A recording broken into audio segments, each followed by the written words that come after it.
Today we're going to be doing the Bright Line Spectra lab. So in this lab, you are going to look at some bright line spectras of a bunch of different elements, and you're going to put the element symbol here, or the name, whatever works. These are going to be, except one that I say is continuous, these are all going to be emission spectra except for the one that is continuous, and it should be obvious which one is continuous because it's the one that looks like a rainbow, whereas all the others look like lots of individual lines. And then you're going to look at the spectra and then draw out the spectra here, put the reds over here, the oranges here, you get the idea. The red lines go under here. So these spectras look like barcodes, except they're going to be colored. So you may have one red line, you may have 5 red lines, you may have none, but you'll count them up, put them over here, and then you do the orange, and you get the idea. So you're going to do that for all the spectra and look at them. And then on the back, there's a bunch of questions. So what's the difference between a continuous and, let's just call it, a line spectra? It's called a bright line spectra, but it's basically just a line spectra. That should be obvious.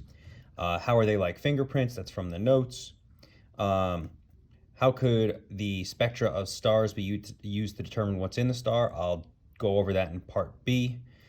4 and 5 is from your notes, as well as 6. So it's really just using your notes and putting stuff back in. So now, let's go to part B.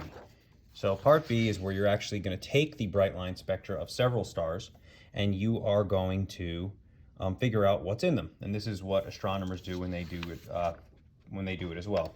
So this sheet is the bright line spectra of a bunch of different stars. Stars 1 through 5. We're not going to give them names. And then you've got this sheet right here, which is the individual spectra of elements. So if you notice, there's not as many lines on them. And the reason is because stars have lots of different elements in them. So what you're going to do with this is you're going to cut it out right on this line. And the reason we're going to do that, and you could also fold it over, that's fine, is we're going to see if hydrogen is in star 1. So here's what we do. We line it up, and we go and check and see if there's a match. Now, there's a couple things you have to worry about. Sometimes, depending on the photocopy, the bars or the spectras might not match up perfectly. But this one, if you look, you can see this skinny line matches up with the thicker line. This one matches up with that one. This one matches up with that one. That one. See what's a little off? That's fine. They all match up. So what I would say is that hydrogen is in star 1. And so then what you're going to do is you're going to go down to star 2. And you're going to see if hydrogen is in star 2. Now I want to do this one for a reason, because if you notice, it's a little off. Well, that's actually pretty on. So this line matches up. If you notice, this one matches up, and then this one matches up with a thicker line, and so does this. Now, so this issue where you have a skinny line for the element and then a more bold line for the star, what that means is in the star, they must have lots of lines that are almost in the exact same spot, and they all overlapped each other, creating like a bigger, bolder line. So if your line for the element matches up with that thicker bar, then we're just going to say it counts.